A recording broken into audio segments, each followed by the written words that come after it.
How would you like to experience greater appreciation and a sense of awe more often in your life? How many would you like to experience more appreciation and awe in your life? Well, that is the point, ultimately, of today's message. It's to support our journey of faith, and it is to help us have a greater sense of appreciation and awe in our everyday life. And I would say that's pretty spiritual, wouldn't you? That if you have more appreciation in your life and a sense of awe, you are going to have more joy in your life. You're going to have a mind that's more capable of solving the challenges that you face in your personal life. You're going to have a mind and heart that's more capable of solving the challenges in your work life and in every other area of life. There's evidence scientifically that shows that when you are happier, that when you're in greater joy, you actually become someone who is more resilient in life. You become more tough-minded to deal with life, and you are more creative and more productive in life. So that's the point of our message today, which is science, spirituality, and you. You know, there are plenty of people who have sort of pitted science against God, you know, thinking that one doesn't have to do with the other. In fact, you know, centuries ago, the church wanted to put certain scientists to death because of their scientific beliefs, right? And we've come a long way. It seems to me that now we have evolved spiritually and scientifically enough to realize that the two are not opposed to each other, but they actually support one another. And if you go deep enough, you realize it's really one and the same. Because science is the study of the earth. It's the study of the natural world, right? And a spiritual person believes that the Creator, Spirit, God, whatever name you want to call it, created the natural world. So when you understand the natural world, you're understanding Spirit. You're understanding how it all happens. They're not opposed to each other. When we understand the natural world, we're actually understanding how God created and is creating everything. It's when we think that the Bible's meant to be literal, that, you know, God created it in 7 days, and, you know, as if she's up there on a cloud going, okay, now the moon and now the stars and we know science has said that it's all evolved over 13.8 billion years. It didn't happen in 7 days. It's a metaphor. It's a metaphor, those early writers. So what I'd like to do, and if you're like me, maybe you're like me in this department, when you took a science class, let me speak for myself, when I was in high school and took science classes, biology classes, some of you probably loved that stuff. I didn't particularly love that stuff. I didn't love chemistry and this kind of stuff, but I took it because it was a requirement, right? You had to take it in order to graduate high school. And so that's why I took it, or grade school or whatever. But I always did it with a sense that I was there, I had to understand this stuff in order to get by. And so for me, it was work. It wasn't fun, really. And I don't recall ever really understanding how it was really connected to my life, right? How it could really impact my life. It was just knowledge, you know. Oh, there's elements, and oh, there's forces and all this stuff, but what difference does that make, you know? Well, now I've come to realize that understanding how all this that we experience on a daily basis, like our physical bodies, the chair that we're sitting in, the clothes that we wear, the very earth that we're walking on, what has caused it to come into existence gives me a sense of awe and appreciation. Because, as someone has said, most people don't really believe in God. Most people don't really believe in science. Because if we really believed in science, every moment of our day we'd be like, oh my God, how in the world? I can't believe I'm here. I can't believe I'm experiencing this. I can't believe this happened. If we believed in God, really, that God created everything, we would feel the same way, wouldn't we? We'd be like, wow, thank you, God. Here I am. Thank you. Instead, we're like, oh, it's kind of hot today. Oh, it's raining. I don't want it to rain, Just whining and complaining. Right? Anybody ever do any whining and complaining? So, here's what I want to do in my reverend speak. I want to talk about, just briefly, I'm going to encourage you to really listen to this because I'm going to try to make it as simple as I can because that's the only way I can understand it. If you're a scientist, close your ears. But I want to point out just briefly what the scientists understand and how it's congruent with Genesis. In the actual, amazingly, how congruent it is with Genesis, the first book of the Bible, and how it awakens a sense of awe and appreciation. And really think about what it means. You're not in a chemistry class. You're not in required biology. You're not in Science 101. This is life. Most scientists all agree that in the very beginning, all matter was in the space smaller than an atom. Think about that. We got trillions of galaxies. All of it was in a space smaller than the atom. Is that not amazing and mind-blowing? All of it. And then the Big Bang.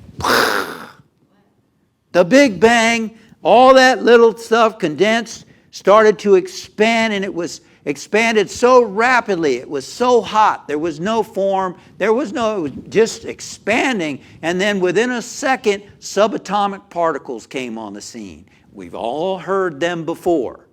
Electrons, protons, and neutrons. Subatomic particles. And then those started to expand for how long? How long do you and I live on this planet? Well, how long do you want to live on the planet? Most people, between 75, 85 years or so, right? These subatomic particles in the beginning of time were expanding for 380,000 years. Right? Now, listen to the scripture. Genesis 1:2. In the beginning, and there was nothing else. It was just expanding. In the beginning, the earth was without form and void, and darkness was upon the face of the deep. How did they know? The book of Genesis. That it all was just expanding and it was dark. And what happened? Well, some gravity, as it slowed, the fundamental force of gravity started to bring the electrons, protons together, all that stuff together, and they formed the first atom, hydrogen, right? And when hydrogen came together, now it started to form hydrogen clouds, and now more gravity came together, and hydrogen started to fuse, causing nuclear explosions in the universe. Okay? So all this stuff was expanding, then hydrogen got created, and it started to fuse with one another, creating nuclear explosions. And you know what came out of the nuclear explosions? Suns. But in the beginning, it was these thick clouds of hydrogen, and as the clouds started to thin, light started to emerge. Photons started to escape. Now see if this sounds familiar. Genesis 1:3. We said there was a void without form, darkness was upon the face of the deep, and now let there be light. And there was light. How did they know? How did they know? So when the expansion slowed and the hydrogen atoms formed together, came together, forming helium, nuclear fusion, that's what that's called, and it released the nuclear explosions, and the radiation of this energy caused stars, primary stars. And every star is from that hydrogen fusing process. Now, how did the other elements come about? The more complex elements. Well, these hydrogen gases kept fusing. Gravity pulls the helium into the core of the star, and the increase of that gravitational pull, my reverend sense has to draw on my notes for this science now, even though I was doing it without the notes. So this caused explosions, which cause the stars, and when the star starts to run out of hydrogen, the hydrogen forms a red giant star. I'm going to keep this much more simple. The bottom line is, all of this happened creating stars, and the stars go through a dying process, and as they go through the dying process, they created other elements, and those elements floated throughout the galaxy, and gravity brought the elements together, creating the planets, including our Earth, including our bodies, our physical bodies. Amazing, isn't it? And when those hydrogen atoms in a star, they're creating these nuclear explosions, and helium is going to the core. When the star starts to die, some of this hydrogen floats off and creates these giant stars. And it's the giant stars that start dying that create the heavier elements, like the gold in a wedding ring, a tin can, and all that we see. So in other words, your body, my body, is composed of 6 elements, 99% 6 elements that have come from stars. Everything that we see on our planet Earth, the clothes, the chair we're sitting in, everything has come from the stars, literally. Literally. And it's taken 13.8 billion years for us to be where we are right now. So, is that amazing or what? If we think about it, I mean, the scientists say that there is an undifferentiated omnipresence that they call this quantum field. And everything that we see is continually popping in and out of this quantum field. Does the omnipresence of an energetic quantum field, doesn't that sound like the omnipresence of spirit? The scientists don't understand what creates that quantum field. They don't know how that happens. But everything that we see in front of us is popping in and out of the quantum field. Everything that we see is being held together by these forces. And I don't know how anyone could understand that and not go, wow. Wow. And at some point, the atoms started to combine to form molecules like H2O, and that formed our oceans and our rivers, and it was out of the primordial fluid, water, that life emerged. And it's not contradictory to say that it emerged through what Darwin talks about. The evolution of our body has unfolded and evolved the way it is. There's nothing contradictory to spirit, to God, to understand how it evolved. Understanding science, I believe, is understanding spirit. It's understanding God. It's understanding the Creator.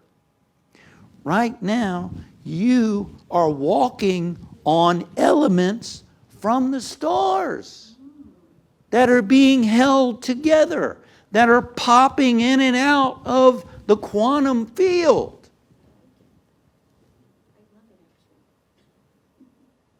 And people are bored with their life.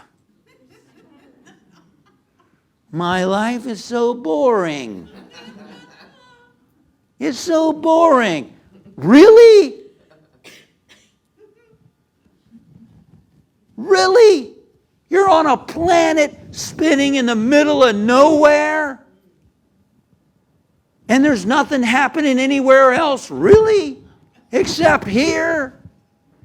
And all that happened, everything that happened here happened from stuff coming out of a little space smaller than an atom that combined with each other, creating explosions, which created stars, which started a process of dying and exploding and creating other things that have created all the elements that are part of our everyday life, and you're bored.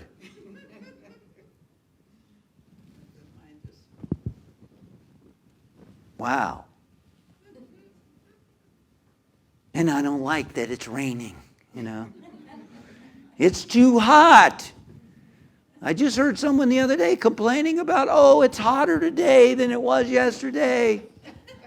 Why is it hot? It's hot because there's a star shining on you. Did you know that? You're hot because there's a star that came about from hydrogen atoms creating nuclear explosions in the galaxy. And that's why you're hot, because of a star is shining on you. Wow. Really? Really? Wow. So I'm suggesting that we can spend more time recognizing that the creation is a spiritual thing. That it's all spiritual. Jesus said, judge not lest you be judged. Judge not by appearances. We look at this and go, it's a solid chair. It's made out of metal. Well, that metal got forged in a star. That metal got forged in a supergiant star that created so much force that the nucleus, the protons, the electrons, the neutrons forged with each other so much, creating a neutron star. And a neutron star is only the size of a city, but a neutron star has the mass of 300,000 Earths. And if you took a teaspoon of a neutron star and brought it to the Earth, it would be equal to 12 trillion pounds. Whoa. Wow. That is a lot. And that's where all of this came from. And how could we look at it and not think there must be a creative intelligence behind all this? Wow. Years ago, I heard someone say, to think that everything just happened the way it did by chance, by random chance, is like saying that a great wind, it's like a great wind blowing through a junkyard and creating a 747 jet. That somehow all the parts in the junkyard assembled themselves into a 747 jet. That's how extraordinary it is. Now, your body is from the stars. Everything in your life was from the stars. It's from the stars. And this is not speculation, because this process is happening right now. When you look up and you look at the nebulae, the clouds, the colorful clouds, those are nursing places for stars. Scientists are studying that process right now. It's happening right now. The same process that happened 13.8 billion years ago, they can see and study right now. It's happening right now in the sky. This is not speculation. This is fact. But what we're saying today is that when you understand the facts, you can't help but be in awe and appreciation for what you have and what you're experiencing. And your body is from the stars. We're stars. You're stars. See? All of us. Yeah. You're stars. Those of you in the space, you're stars on Broadway. And those of you online, you're stars ready to come to Broadway. No. You're star people. We're star seeds. Whatever that means. Now, if your body is so amazing, that's what we said. Basically, what we looked at today is, where did this planet come from? Where did our body come from? How did it happen? And we look and go, wow, that is incredible. That's incredible. Well, guess what's even more incredible? Where did you, who lives in the body, where did you come from? Ooh. Who created you? Consciousness. Oh, well, some scientists say that's activity in the brain. You're just some kind of electrons and stuff floating around in the brain, creating energy and activity, and that's where we come from. When you die, the activity sort of stops going and you quit existing. You really believe that? People really believe that? That, Leonardo da Vinci was just a bunch of electrons floating around the brain making stuff happen? That Steve Jobs and all the creative people, the artists, the musicians, and all the amazing things that people do and are, and all of us really are amazing when you think about it, that we're just a bunch of electrons and whatever floating around the brain, some brain activity. Doesn't make sense. So the question is, who are you who has inherited this body that has come from the stars? Good question, isn't it? Wow. How amazing are you who lives in this body that has come about from this incredible, almost unbelievable process that created the earth that we live on and that created the body that we live in. Something to think about, isn't it? So I would like to encourage us more often, if we're tempted to complain about the outer world, the weather, the this, the that, we might remind ourselves, oh my gosh, I am made of star stuff. this stuff has come from explosions in the universe, from stars out there. It's taken 13.8 billion years for me to come to this moment on this planet. And believe me, I know that's not an easy thing to remember when you are sad or anxious or afraid or whatever problems going on in your life. And, that's probably not in your mind. But let me tell you, we can always return to that and remind ourselves of the miracle that life is, and the miracle that any of us are here, and the miracle of our presence.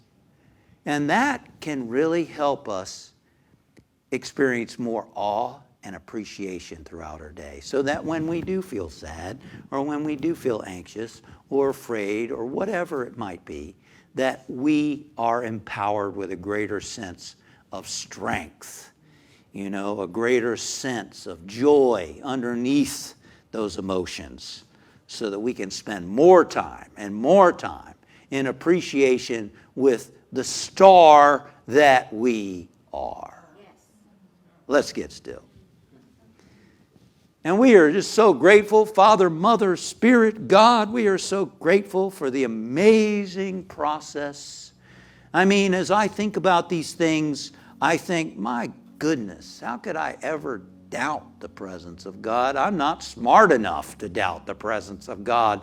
My mind, anybody's mind, is not smart enough to understand how all of this has happened the way it's happened. It's beyond me. It's beyond my comprehension. It humbles me. And it makes me grateful. Grateful. Thank you, Father, Mother, God, that you have given us the gift of life, with all its challenges. But underneath it all, thank you, thank you, thank you, thank you, thank you. Because it is amazing to be here.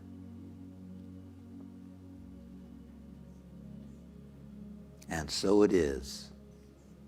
Amen. Thank you. Thank you. And we want to thank our musicians who joined us today. Shonda Rule from Vienna, Austria, and Johanna Beekman from Oregon. Thank you both for being with us today, sharing your musical talents. And thank you, those of you here in the space today. Thank you to our team in the back doing their work with the cameras and the sound and the lighting, and Debbie Mullinak's back there, and our usher, Adrian, and others helping out. Thank you so much. I want to invite those of you in the space to come on down for a Sangha space. If you'd like, some coffee, tea, some wrapped snacks downstairs. You're welcome to come on down for a little visit. And all of us, let's move forward with our week with a little more appreciation, a little more reminder of the miracle of our life here. A miracle with all the other stuff going on around. And we know there's a lot of stuff going on. But it's really quite a show. It's quite a miracle that we're here. And anyway, let's join together in affirming the prayer for protection for us, for all people everywhere. Together. The light of God surrounds us. The love of God enfolds us. The power of God protects us. The presence of God watches over us. Wherever we are, God is, and all is well. God bless you, and namaste.